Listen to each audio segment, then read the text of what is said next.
Hi guys, hi everyone, my name is Simone. In this video I would like to talk about a really important argument, proper materials and how to use it.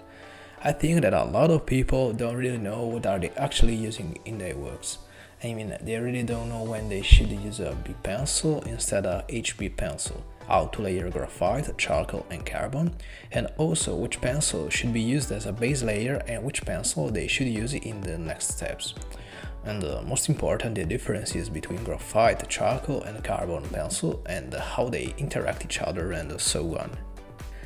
If you don't know what are you actually using when you are drawing, you won't be able to master any technique because an artist must have a complete knowledge of his tools to express his art at 100%.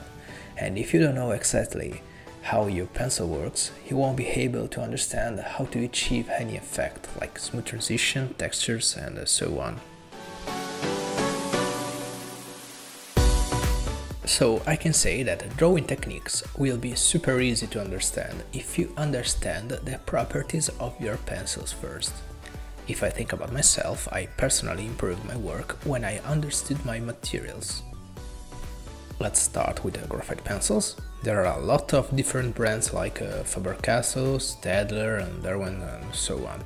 Personally, I love the Staedtler ones. They are called Staedtler Mars Lumograph.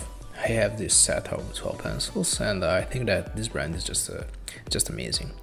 These graphite pencils are super smooth and I can create a deeper effect compared to the other brands. I think that they are not 100% graphite and they are probably mixed with some charcoal because they don't reflect too much light and they are not too shining at all.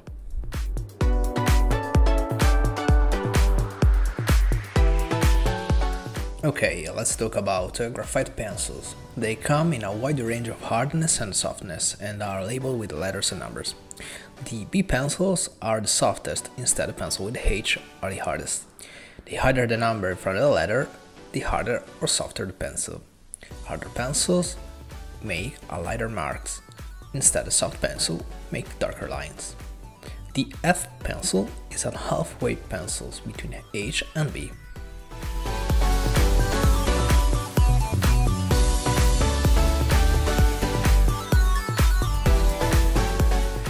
As you can see, I start with a 4H to a 7B. Actually, the full scale starts from 9H to 9B. Personally, I don't use any pencils other than 4H in my works and I don't need 8B or 9B because for the dark tones I'll go with charcoal and carbon because they are much darker and deeper and because they don't shine at all. Now I would like to show you how to layer graphite. First, I choose to make a hard over soft. In this example, I'll make the first layer with a 3B pencil. Then I'll go over on a second layer with a 2H. In this second example, I made the other side, the other version. I'll go soft over hard. Then I make the first layer with a 2H and the second one with a 3B. As you can see, the rule is always hard over soft, but why hard over soft?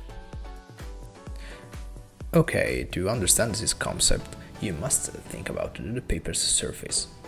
If you could see it at a microscope, you will see something like this: tooth and ripples. These tooth and ripples scratch graphite from the tip of the pencils that settles on paper. This is how you make your lines, because of the scratching. Unfortunately, graphite won't cover everything. It will settle on the top of the tooth, and then just a little bit sets inside the ripples. It means that your works is actually 80% filled and 20% empty. Now, if you choose to blend it, you will actually just moving graphite from the tip of the tooth to the ripples, but it's not a solution because that 20% will be lighter compared to the other 80%. The best solution is to create a second layer with a pencil, but the proper order to obtain the best result is to go hard over soft. So why hard over soft? Because of the pencil structure. B pencils are made of flat plates of graphite and have been created to slide on paper surface. Means that if you use a B pencil over an H, it won't work because of this sliding effect. Then use a soft B pencil as base and go over with a hard pencil on the second layer. The H pencil will break the big grains on the tip of the tooth and move them into the ripples filling them. This process is called burnishing. Now I would like to talk about the charcoal pencils. As you can see, charcoal pencils produce darker and deeper values than graphite because it's made of rough grains. It doesn't reflect light at all and doesn't produce any kind of shine effect. On the other hand, the tones made with charcoal will appear rougher than those made with graphite. I think that it's best suited to draw subject with more texture. It's very useful, but all charcoal pencils merge extremely easily. That means you must be careful to avoid messy work.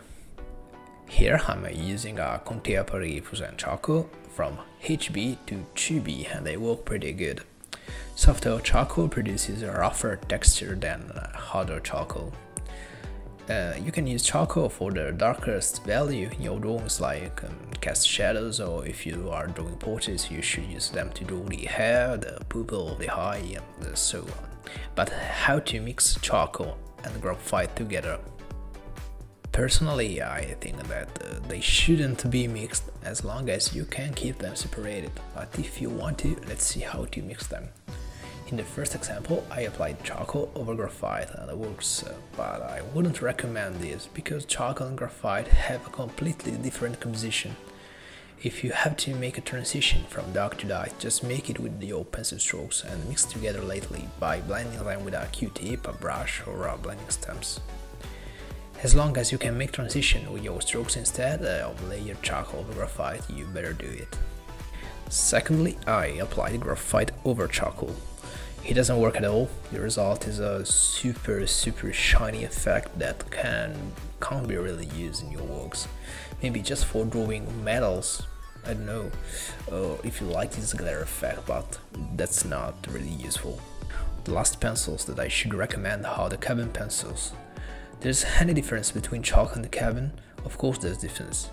Carbon are made of clay and lamp, and particularly the contemporary that I'm using here is probably made of graphite and clay. By the way, each brand has its own composition. The clay makes the tones a little bit warmer than graphite and charcoal pencils. Carbon has darker values than graphite, and they can be blended much easily than charcoal. Here I'm using a contemporary piano, the HB and the 2B, and I must admit that recently I tried the Mars Lumograph Black. I'm not really sure that they can be considered carbon pencils, but they were great.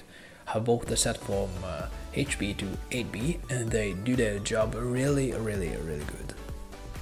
Okay, for this video I'm done. Don't forget to subscribe to see my next videos and leave a comment if you have any doubt or question. In next video I will probably explain how to blend these three mediums properly, when I used to blend them, and the common mistakes. Thank you, take care, and see you next time.